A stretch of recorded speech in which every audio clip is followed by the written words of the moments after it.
हाथी के दांत दिखाने के कुछ और, खाने के कुछ और, लेकिन ये हाथी के दांत जो हैं शाकाहारी नहीं है, ये भेड़िए के दांत बन गए हैं। इनको मांस की आदत लग चुकी है हिंदुस्तान की जनता की, इसीलिए संविधान बदलने की तैयारी है। जरा सावधान रहिएगा, कब आपकी नागरिकता बदल ली जाए, कब संविधान बदल जाए, तो बस 20 साल में एक बार वोट देने का आपको अधिकार मिले।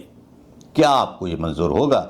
वन नेशन वन चुनाव तो केवल एक धोखा है, बस इस धोखे में ना फंसिएगा, क्योंकि संविधान बदलने के बाद 10 या 20 साल में एक बार चुनाव हुआ करेंगे, क्योंकि बीजेपी के नेताओं का कहना है कि बार बार चुनाव देश के विकास में बाधा है। भले ही राजपथ और नेशनल हाईवे के पुल ढह जाएं, पुलिया ढह जाएं, वाराणसी में विकास का विनाश हो जाए, लेकिन चुनाव जो है 20 साल में होंगे।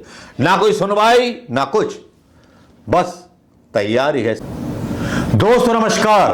वन नेशन वन इलेक्शन का नारा तो बड़ा जोरदार है, जिसका दाव आज प्रधानमंत्री मोदी ने आखिर चल ही दिया। रामनाथ कोविंद के जमाने से चली आ रही तैयारियां वन नेशन वन इलेक्शन के बारे में जो अध्यादेश था, जो सिफारिशें थी कमेटी की, मान ली गई और आज घोषणा हो गई।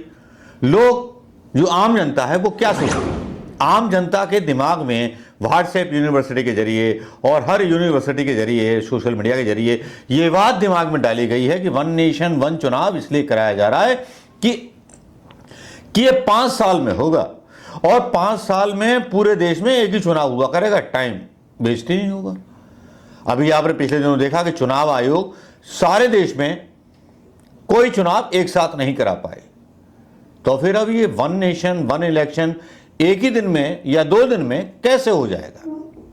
जो अभी तक 10 सालों में मोदी सरकार अपनी सुविधा के अनुसार चरणों में चुनाव कराती रही, तो मोदी सरकार का ऐसा क्या फायदा है कि जो वन नेशन वन चुनाव में तय हो जाएगा? प्रधानमंत्री मोदी व्यापारी हैं, खून में व्यापार बहता है और हमेशा कहते भी हैं कि मैं गुजराती हूं, व्यापार मेरे खून में है। तो जब 6-6 चरणों में, 8-8 चरणों में पिछले लोकसभा चुनाव हमने देखे, विधानसभा चुनाव भी चरणों में होते हैं। अभी जहां चुनाव होने वाले हैं महाराष्ट्र में, हरियाणा में, वहां भी चुनाव आयोग जो है हाथ खड़े कर रहा है, बोल रहा है कि आगे पीछे चुनाव कराएंगे। लेकिन ये वन नेशन वन इलेक्शन की थ्योरी है क्या? कांग्रेस के नेता भी या और राजनीतिक दलों के नेता भी इस बात को समझ नहीं पा रहे होंगे, लेकिन पीएमओ के कुछ सूत्र, अपस्थ सूत्र कुछ और बता रहे हैं, कुछ और कहानी बता रहे हैं। रामनाथ कोविंद के द्वारा लाया गया ये वीडियो, बल्कि अपस्थ सूत्र नहीं बता रहे, खुद प्रधानमंत्री मोदी के मंत्री बता रहे हैं, केंद्रीय मंत्री बता रहे हैं, जो ऐसे भयंकर कारनामे का खुलासा इनडायरेक्टली कर रहे हैं कि देश में आने वाले समय में होगा। अब ये दिमाग दौड़ाई क्या हो? कांग्रेस के नेताओं ने बोलना शुरू कर दिया, टीवी पर डिबेटें चलने लगी, टीवी पर डिबेट चली, अखिलेश यादव, योगी आदित्यनाथ और दुनिया भर के लोगों के बयान आए। लेकिन चूंकि आपका समय कीमती रहता है, इसीलिए संक्षिप्त विवरण जो होगा इसका केवल 8 पोस्टमार्टम इस न्यूज का वन नेशन वन इलेक्शन की असलियत क्या है, इसको मैं आज आपको बताऊंगा। जो सूत्रों से खबर मिली है वो इतनी भयानक है कि इस देश में चुनाव 20 साल तक होंगे ही नहीं। आपको लग रहा होगा कि झटका है, आम पब्लिक सोच रही है कि 5 साल में चुनाव होंगे, लेकिन मैं आपको बता दूं कि जो कैबिनेट ने बिल आज पास किया है उसमें 18 संशोधन होंगे पूरे संविधान में, यानी कि पूरा संविधान बदल दिया जाएगा। ऐसी कुछ शर्तें होंगी कि एक बार जीत गए तो 10 साल इलेक्शन करेंगे, या 10 साल बाद इलेक्शन होंगे, या 2 बार जीत गए तो 20 साल बाद इलेक्शन होंगे। ऐसा कुछ लग रहा है कि आने वाला है, क्योंकि जब 18 संशोधन होंगे उसमें राष्ट्रपति की भूमिका, राष्ट्रपति शासन की भूमिका भी तय होगी कि जहां अगर पार्टियां अपना समर्थन घोषित ना कर पाए, वहां राष्ट्रपति शासन लागू हो जाए, यानी कि बीजेपी का ही राष्ट्रपति रहे। देखिए ना, राहुल गांधी पर बयान ही इसलिए दिलवाए गए उनके खिलाफ कि चीजें भटका दी जाए और इस बीच कोई नया कांड कर दिया जाए। यह बीजेपी की नीयत है। अब आपको लग रहा होगा कि आपके पास कौन से सूत्र हैं जो बोल रहे थे। मेरे पास सूत्रों का एकमात्र जो आधार है पूर्व सीएम मध्य प्रदेश के शिवराज सिंह चौहान, जिनका एक बयान आता है और जो बयान इस और तस्दीक करता है, जो बताता है कि इलेक्शन अब जल्दी नहीं होने, 18 संशोधन, इलेक्शन जल्दी नहीं होंगे, खर्चा बार बार होता है। यह बात शिवराज मामा बोल रहे हैं, शिवराज बोलते हैं। और ये न्यूज डाली गई है, मैं आपको बता दूं दोस्तों, ये न्यूज डाली गई है अमर उजाला के द्वारा, वन नेशन वन इलेक्शन का स्टैंड, और उसमें ये दावा किया जा रहा है कि ये लोकतंत्र को जीवित करने का काम करेगा। प्रधानमंत्री मोदी जी ने कभी लोकतंत्र जीवित रखा है जो अब रखेंगे? लेकिन मैं बात कर रहा हूं कि जो ये मसौदा तैयार हुआ वन नेशन वन इलेक्शन का, और इलेक्शन की कोविड की मतलब पहले ही तैयारी कर चुके थे ये लोग, और अब लेके आए और कैबिनेट में इसको पास भी करा दिया। कैबिनेट की मंजूरी के बाद गृह मंत्री अमित शाह ने कहा कि पीएम मोदी के नेतृत्व में भारत परिवर्तनकारी सुधारों का गवाह बन रहा है। आज इस दिशा में केंद्रीय मंत्रिमंडल द्वारा एक राष्ट्र एक चुनाव पर उच्च स्तरीय समिति की सिफारिशों को स्वीकार करने के साथ भारत ऐतिहासिक चुनाव सुधारों की दिशा में बड़ा कदम उठा रहा है। चुनाव आयोग आपका था, तब आप एक दिन में मतलब चुनाव तय नहीं करा पाए। मतलब आप क्या चाहते हो कि चुनाव चरणों में होंगे या एक ही दिन में हो जाएंगे? ये बात तो क्लियर कीजिए। लेकिन आप ही के नेता जो हैं शिवराज सिंह, जो बोलते हैं, शिवराज बोलते हैं हमेशा होने वाले चुनाव देश की प्रगति में बाधक, अनकोल। केंद्रीय मंत्रिमंडल में एक राष्ट्र एक चुनाव को मंजूरी दिए जाने पर केंद्रीय मंत्री शिवराज सिंह चौहान ने कहा, आज मैं मन से बहुत प्रसन्न हूं। आज कैबिनेट ने पीएम मोदी की अध्यक्षता में बहुत बड़ा फैसला किया है। हमेशा होने वाले चुनाव देश की प्रगति में हमेशा चुनाव देश की प्रगति में बाधक थे। इस देश में 24 घंटे चुनाव की तैयारी चलती रहती है, इसलिए विकास के बड़े फैसले नहीं लिए जा सकते। मैं पीएम मोदी को दिल से बधाई देता हूं, ऐसा फैसला उनके नेतृत्व में ही हो सकता है। सभी मिलकर इसका समर्थन करें, यह निर्णय मील का पत्थर सिद्ध होगा, ये योगी बोलते हैं।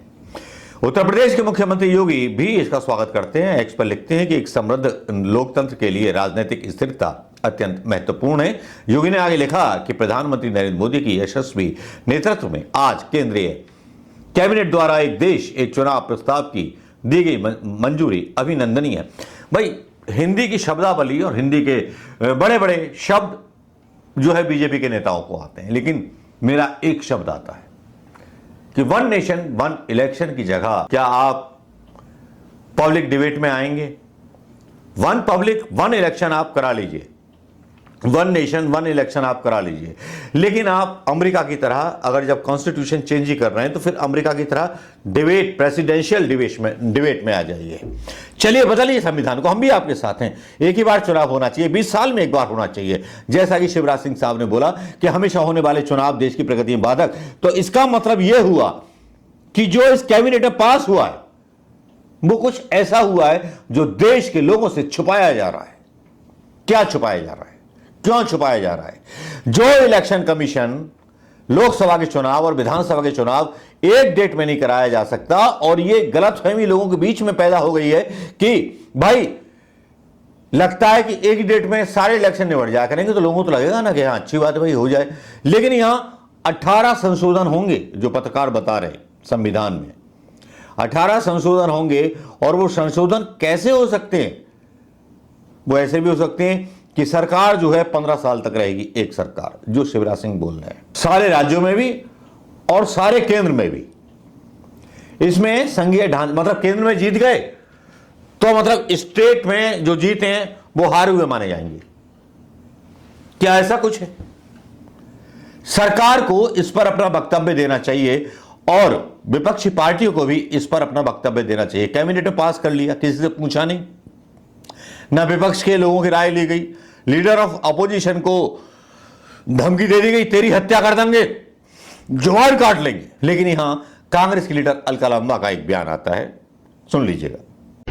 साथियों, केंद्र की तानाशाह सरकार ने एक बार फिर से लोकतंत्र की हत्या करते हुए देश में कहीं कोई चर्चा नहीं कराई और वन नेशन वन इलेक्शन, एक देश एक चुनाव को कैबिनेट की मंजूरी दे दी है। One nation one election, Jammu Kashmir Haryana में इस समय चुनाव चल रहे हैं। दो राज्यों में एक साथ चुनाव, लेकिन एक चरण में चुनाव नहीं है। जम्मू कश्मीर में पहला, दूसरा, तीसरा चरण में चुनाव हो रहे हैं। अभी लोकसभा के आपने चुनाव देखे, कितने चरणों में हुआ एक देश का चुनाव। सो ये सब चीजें मात्र इसलिए की जा रही है ताकि देश के जो मुद्दे हैं उनसे ध्यान भटकाया जा सके।